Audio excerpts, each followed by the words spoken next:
Hello guys, আজিৰ এই ভিডিঅ'টোত মই আপোনালোকক দেখাম কেনেদৰে আপুনি নিজৰ ফটোটো ষ্টিকাৰ হিচাপত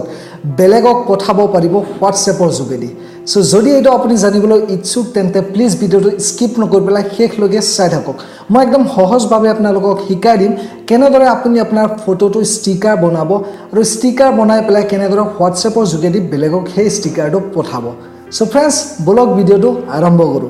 যদি আপোনালোকে মোক জানে নাইবা এই চেনেলত নতুন আহিছে মোৰ নাম আৰিফ আৰু আপোনালোকে চাইছে আপোনালোকৰ এই চেনেল আসামিজ গাই এনেদৰে ইম্পৰ্টেন্ট আৰু গুৰুত্বপূৰ্ণ তথ্যমূলক ভিডিঅ' মই আপোনাৰ কাৰণে সদায় আনিয়ে থাকো সো এতিয়ালৈকে যদি আপুনি মোৰ চেনেলটো সাবস্ক্ৰাইব কৰা নাই তেন্তে প্লিজ তলত ৰেড কালাৰ বটনত প্ৰেছ কৰি পেলাই সাবস্ক্ৰাইব কৰি দিয়ক আৰু সাইডত যোনটো ঘণ্টি আছে কলা ৰঙৰ তাতো প্ৰেছ কৰিব তেতিয়া মোৰ ভিডিঅ'বোৰৰ নটিফিকেশ্যন আপুনি পাই থাকিব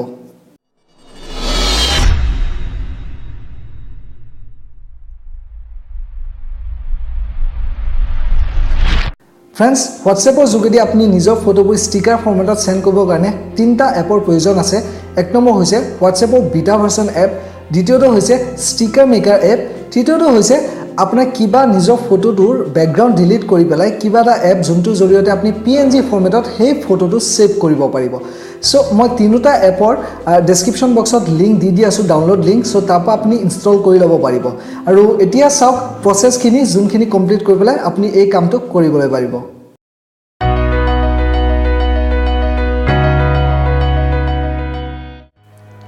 Friends, WhatsAppৰ বেটা ভাৰ্সনটো ইনষ্টল কৰিবৰ কাৰণে আপুনি এটো প্লে ষ্টৰত নাপায় সো মই তলত এটা ডেসক্ৰিপচনত লিংক দিছো সেই লিংকৰ পৰা ক্লিক কৰি পেলাই এটা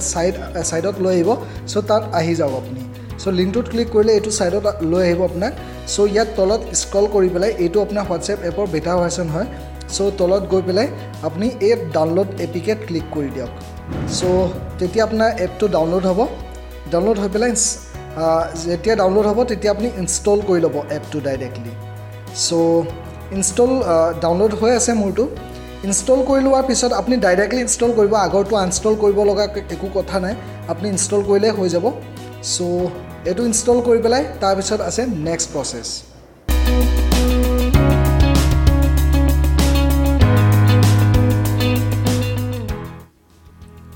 Friends, ফটোৰ বেকগ্ৰাউণ্ড ডিলিট কৰি পেলাই PNG ফৰমেটত সেভ কৰিবৰ কাৰণে মই PicsArt এপ ইউজ কৰি আছো এটো একদম সহজভাৱে কৰি ল'ব পাৰিব সো PicsArt এপটো ওপেন কৰি লওক প্ৰথমত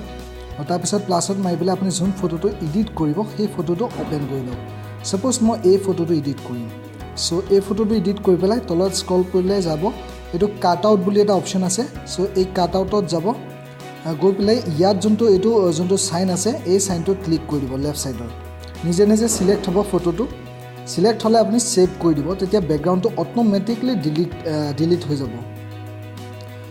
অলপ সময় ল'ব অলপ ধৈৰ্য ধৰিব চাওক বেকগ্ৰাউণ্ডটো অটোমেটিকলি ডিলিট হৈ গৈছে ইয়াত অলপ বেয়া দেখি আছে বৰ্ডাৰখিনি বাট আপুনি যেতিয়া WhatsAppত সেন্ড কৰিব তেতিয়া একো বেয়া নেদেখে সো ওপৰত যোনটো এইটো সাইন আছে কাৰ্সৰ আছে সো ইয়াতে আপুনি ক্লিক কৰি পেলাই ফটোটো গ্যালাৰীত সেভ কৰি দিয়ক সো গ্যালাৰীত সেভ কৰিবৰ কাৰণে নেটৱৰ্কৰ কানেকশ্যন খুজি আছে সো মই সেভ কৰো ওকে সেভ হৈ গ'ল সো এতিয়া কি কৰিব লাগিব আপোনাৰ মানে কি এনেকুৱা কমসে কম 3টা ফটো বনাব লাগিব 3টা ফটো এটলিষ্ট সেভ কৰিব লাগিব আপুনি তেতিয়া গৈহে আপুনি ষ্টিকাৰ ফৰমেটত WhatsAppত সেভ কৰিব পাৰিব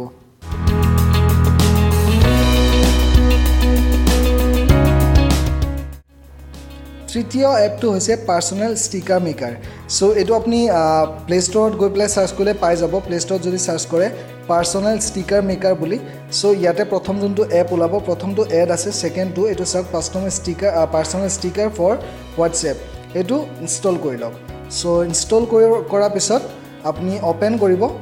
ওপেন কৰি পেলাই আপুনি চাব যে আপোনাৰ যোনকেইটা ফোল্ডাৰত মানে PNG ফৰমেটত ফাইলকেইটা সেভ আছে